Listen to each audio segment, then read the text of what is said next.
It was a cold, blustery night when my parents left me home alone for the first time. They assured me I would be fine and left a list of emergency contacts. I felt a mix of excitement and trepidation. The house, an old Victorian inherited from my grandmother, was full of creaks and groans, but I had always felt safe within its walls. Tonight, however, something felt different. I settled into the living room with a bowl of popcorn and a movie, trying to ignore the eerie stillness. As the wind held outside, the house seemed to amplify every sound. Halfway through the movie, I heard a faint whispering. I paused the film, straining to hear. The whispers continued, indistinct, but definitely coming from somewhere within the house. My heart pounded as I tiptoed through the dimly lit hallway, trying to locate the source. The whispers led me to the attic door. I stood frozen, the whispers growing louder and more insistent. Gathering all my courage, I slowly pushed the door open. The air was thick with dust, and the smell of old wood and forgotten memories filled my nostrils. I flicked on the light switch, and a single, dim bulb illuminated the room. The whispers stopped abruptly, plunging the attic into an eerie silence. I scanned the room, my eyes falling on an old, ornate mirror propped against the wall. It was covered in a thick layer of grime, but something about it drew me in. As I approached, the whispering began again, this time clearer and more urgent. My reflection in the mirror seemed distorted, almost as if it was trying to communicate with me. Suddenly, I saw movement in the reflection. A shadowy figure emerged behind me, its eyes glowing with malevolence. I spun around, but the attic was empty. My breath came in shallow gasps as I turned back to the mirror. The figure was still there, grinning wickedly. Panic surged through me as I backed away, but the figure's hand shot out of the mirror, gripping my wrist with icy fingers. I screamed, yanking my arm free and stumbling backward. The figure's laughter echoed in the attic, mingling with the whispers that now seemed to surround me. I bolted for the door, slamming it shut behind me and racing down the stairs. My heart was a drumbeat in my ears as I grabbed the phone and dialed my parents, but the line was dead. I could hear footsteps now, heavy and deliberate, descending the attic stairs. I ran to the kitchen and grabbed a knife, my hands trembling. The footsteps stopped just outside the door. I held my breath, straining to listen. A soft, chilling voice called my name, sending a shiver down my spine. The door creaked open, and I prepared to defend myself. But the figure from the mirror never appeared. Instead, the whispers grew louder, filling my head with their maddening chorus. I dropped the knife, clutching my ears in a futile attempt to drown out the sound. Suddenly, the lights flickered and went out, plunging the house into darkness. The whispers stopped, leaving an oppressive silence. I felt a cold hand on my shoulder and screamed, whirling around. My parents stood there, looking confused and concerned. "What's wrong?" my mother asked, flipping the light switch. The lights came back on, and everything seemed normal. But I knew what I had seen, what I had heard. The whispers were real, and so was the figure in the mirror. To this day, I refuse to go near the attic. The house is never truly quiet, the whispers always lurking just beneath the surface, waiting for the next time I'm home alone.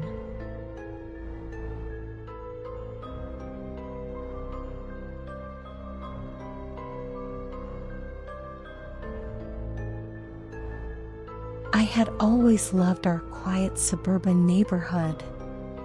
It was the kind of place where everyone knew each other, where kids played on the streets until dusk and neighbors chatted over fences. But that all changed when the Millers moved in next door. They were a reclusive couple, rarely seen, and something about them made my skin crawl. One evening, my parents went out for a dinner date, leaving me alone. As dusk turned to night, I settled into my usual routine of homework and TV. Around 10 p.m., I noticed something strange. The Millers' house was completely dark. No lights, no movement. It wasn't unusual for them to keep to themselves, but this felt different. An uneasy feeling settled over me. I tried to ignore it, but curiosity got the better of me. I grabbed a flashlight and ventured into our backyard, peering over the fence into the Millers' yard. Everything was still. Too still. The hair on the back of my neck stood up as I caught a glimpse of something moving in the shadows. I clicked on the flashlight and shone it towards the movement. To my horror, the beam of light revealed the Miller's dog, lying lifeless on the ground. Panic surged through me. I considered calling my parents or the police, but a strange compulsion drove me to investigate further. I climbed the fence, landing softly in the Miller's yard. The air was thick with an unsettling silence. I approached the back door, which was slightly ajar. My heart pounded in my chest as I pushed it open, the creak echoing in the stillness. Inside, the house was in disarray. Furniture overturned, pictures askew on the walls. It looked like a struggle had taken place. I called out, but my voice was swallowed by the oppressive quiet. As I moved through the house, I noticed a trail of muddy footprints leading down to the basement. Against my better judgment, I followed them, each step feeling heavier than the last. The basement door was ajar, and a faint light flickered below. I descended the stairs, my flashlight flickering ominously. At the bottom, I found the Millers. They were huddled together, eyes wide with terror, but there was something off about them. Their skin was pale, almost translucent, and their eyes had a vacant, haunted look. I tried to speak, but no words came out. Suddenly, the light went out, plunging the basement into darkness. I fumbled for my flashlight, but it slipped from my grasp, clattering to the floor. In the darkness, I heard a whisper. It was soft at first, but grew louder and more insistent. "Leave," it said. "Leave now." I stumbled back, tripping over something and falling hard. When I managed to get back on my feet, I felt a cold, bony hand grasp my ankle. I kicked and screamed, pulling myself free and scrambling up the stairs. The whispers followed me, echoing through the house. I burst through the back door, sprinting across the yard and vaulting over the fence. I didn't stop until I was back inside my own house, locking every door and window. I called my parents, my hands shaking so badly I could barely dial. When they returned, we called the police. They found the Miller's house exactly as I had seen it, but there was no sign of the Millers themselves. The police searched for days, but found no trace of them. The house was eventually sold, and the new owners moved in. I never told anyone what I had seen in the basement, but the memory haunts me to this day. The whispers, the cold hand, the vacant eyes of the Millers. Sometimes, late at night, I still hear those whispers, urging me to leave, to run. And I wonder if whatever took the Millers is still out there, waiting for its next victim.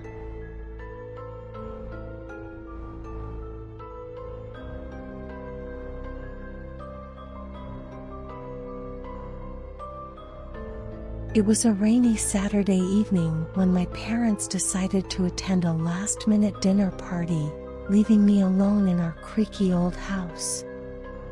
I didn't mind. I had my favorite horror novel to keep me company. The storm outside set the perfect atmosphere, with lightning flashing intermittently, casting eerie shadows on the walls. As I settled into the living room, I noticed something unusual. A small, antique doll sat on the mantelpiece.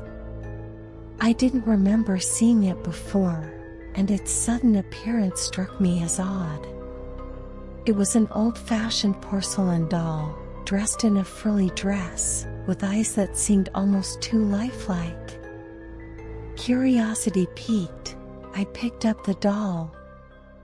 It was heavier than I expected, and a strange chill ran through me as I held it.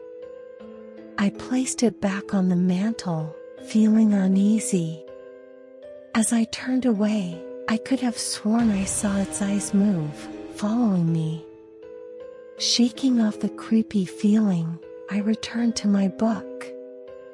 The rain pounded against the windows, and the wind howled like a distant wolf. Suddenly, there was a loud crash from upstairs. I jumped, my heart racing. Gathering my courage, I grabbed a flashlight and headed towards the noise. I climbed the stairs slowly, each creak of the wood echoing through the empty house. The crash had come from my parents' bedroom. I pushed the door open and shone the flashlight inside. The room was a mess, books and papers were scattered everywhere, and the window was wide open, rain soaking the carpet. As I stepped into the room, the temperature seemed to drop. I closed the window and turned to leave, but something caught my eye. The doll was sitting on my parents' bed, its lifelike eyes staring directly at me. My blood ran cold. How had it gotten up here? I picked up the doll, intending to put it back downstairs. As I did, I noticed something even more disturbing. There was a small, handwritten note pinned to its dress. It read, "She's watching." My hands trembled as I read the note. Who was watching? And why? I hurried back downstairs, placing the doll back on the mantel with a sense of dread. The atmosphere in the house felt heavier, more oppressive. I tried to return to my book, but I couldn't shake the feeling of being watched. Every time I glanced up, the doll seemed closer, its eyes more piercing. The power suddenly went out, plunging the house into darkness. I fumbled for my flashlight, my heart pounding in my chest. As the beam of light swept across the room, I saw the doll again, now sitting on the coffee table, closer than ever. I backed away, fear gripping me. A soft, childlike voice filled the room, singing a haunting lullaby. The doll's mouth moved in sync with the song. Panic surged through me as I tried to make sense of what was happening. The room grew colder, and the song grew louder, more insistent. I ran to the front door, but it wouldn't budge. The windows were similarly stuck. I was trapped. The doll's song became a cacophony of whispers, echoing through the house. Desperate, I grabbed the doll and hurled it across the room. It hit the wall with a sickening crack, and the singing stopped abruptly. The power flickered back on, and the house fell silent. I cautiously approached the doll, now lying in a heap on the floor. Its porcelain face was cracked, one eye hanging loose. I picked it up, and as I did, I felt a presence behind me. I turned slowly, and there stood a young girl, translucent and sorrowful. "Why did you hurt her?" she whispered, tears streaming down her ghostly face. "She was my only friend." I backed away, my mind reeling. The girl reached out, her touch icy. "Please, don't hurt her again," she pleaded, before fading into the shadows. My parents returned to find me huddled in a corner, clutching the broken doll. I never told them what happened, but I made sure the doll was buried deep in the attic, never to be found again. Even now, on stormy nights, I sometimes hear that haunting lullaby, and I know she's still watching, still waiting.